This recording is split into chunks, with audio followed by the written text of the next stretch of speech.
And, you know, I would have those conversations with Louise, and Louise said, Ron, believe me, I understand where you're coming from, but nobody cares.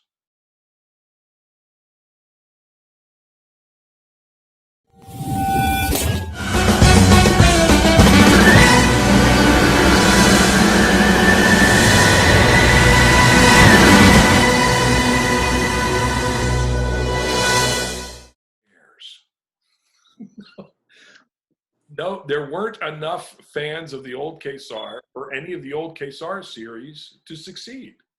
This one's actually succeeding.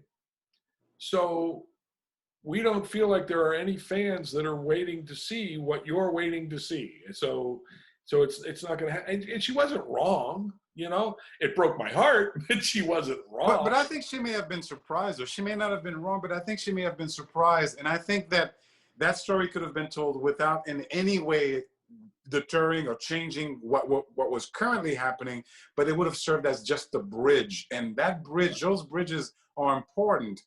And while fans may not have been clamoring for it, one of the things that I love about the Marvel Universe pre the changes of the philosophy that you're talking about is the absolute connection within that universe. It was fascinating to me because you'd read a Hulk comic book and something would happen in the Hulk comic book that's referencing of something that happened in Ghost Rider. And we were living in that same world, and that continuity was extremely important. So I disagree with, I don't mind disagreeing with Louise Simonson. But it was, you know, it was something that stuck in my craw because I was such a big fan of the original version. Of course, of course. So as a fan, I know that that kind of connection, that kind of a bridge is important. It can be really important for the fans. So that's why we did what we did in Thor. That's why we do what we did in Spider-Girl. I mean, there's nothing in Spider-Girl that suggests that exactly failure or that Pete didn't do what I mean, the whole point of the MC2 universe is that the heroes actually accomplished what they set out to do and made the world a better place. Absolutely. And now when young people find themselves in a situation where they get superpowers or that they find out that they're a legacy or something, they embrace it. And that's a good thing. They want to do what those guys did because it's not a dark future where those guys were outlawed or went evil or something. It's a future where those guys, they did a lot of good work and they saved a lot of people. And who wouldn't want to be part of that? You know, who wouldn't want to be part of something? Absolutely. So so it was never a situation where, you know, Pete needed to regret anything he did as Spider-Man or wasn't considered a hero. In fact, before Spider-Man ever joined the Avengers, we suggested in MC2 that Spider-Man was one of the Avengers at some point. Oh, wow. Wow. Yeah. Interesting. Yeah. I mean, at one point he goes to Avengers Mansion and Jarvis greets him as, you know, it's wonderful to have you back, sir, you know, and all that kind of stuff. And I fondly remember my time with the Avengers, Jarvis, you know, that kind of thing. And then it was a few months later, I think, that Bendis put him in the new team. So, Mr. Ron, I have to ask this question, please. Okay. One of the things that Frenz and I were talking about a couple of days ago was the concept of taking a lot of the original books, whether they be from Stan's days, yours, Steve Ditko's, John Romita's, and attempting to animate them as something new, but telling the original stories. Right. Taking the original artwork and just updating it just a touch enough.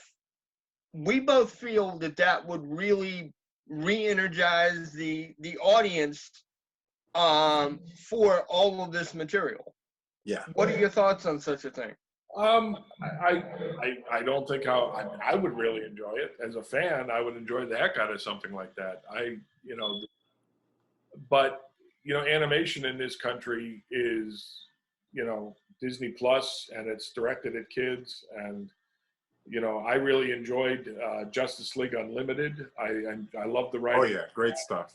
The Avengers, the first Avengers series, Avengers Assemble was also great.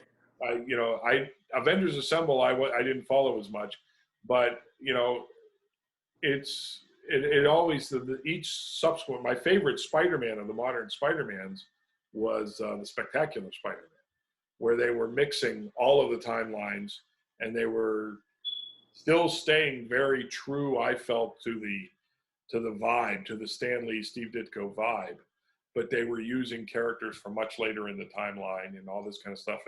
And they were the first ones before the movies to start getting a little more variety in the supporting cast as far as racially and all that kind of stuff, which I really appreciated, and I thought they did to an effective degree. And so those kinds of things. I mean, if you're talking about New York, yeah, there are a lot of things that need to be updated, and especially with the mix, the racial mix of the characters and stuff. New York, for God's sakes, is the melting pot. I mean, it's almost inconceivable to have a supporting cast that's all white people anymore. So I mean, I have no problem with those kind of decisions. I didn't have any problem with Michael Clark Duncan as the Kingpin at all. Thank you, sir. Thank you very much. There are a lot of those types of things don't bother me much at all.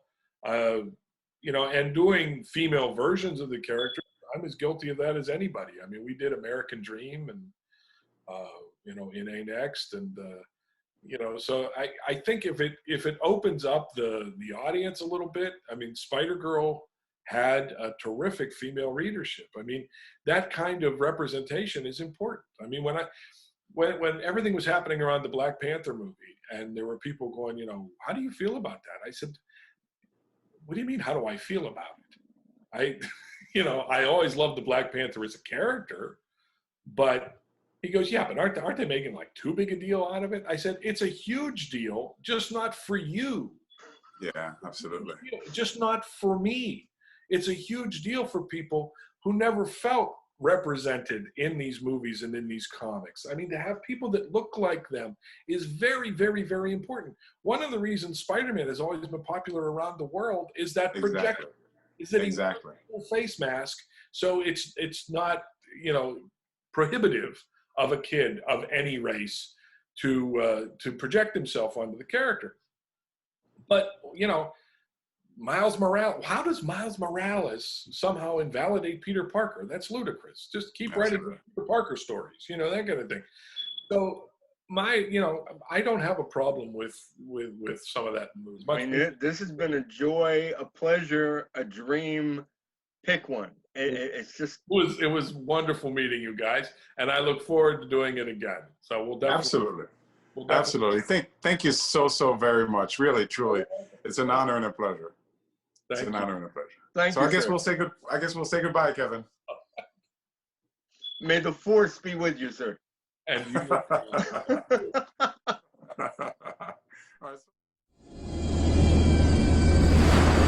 This looks like a job for Superman. Hey, look! It's Spider-Man! The dynamic duo return next week. Don't miss it.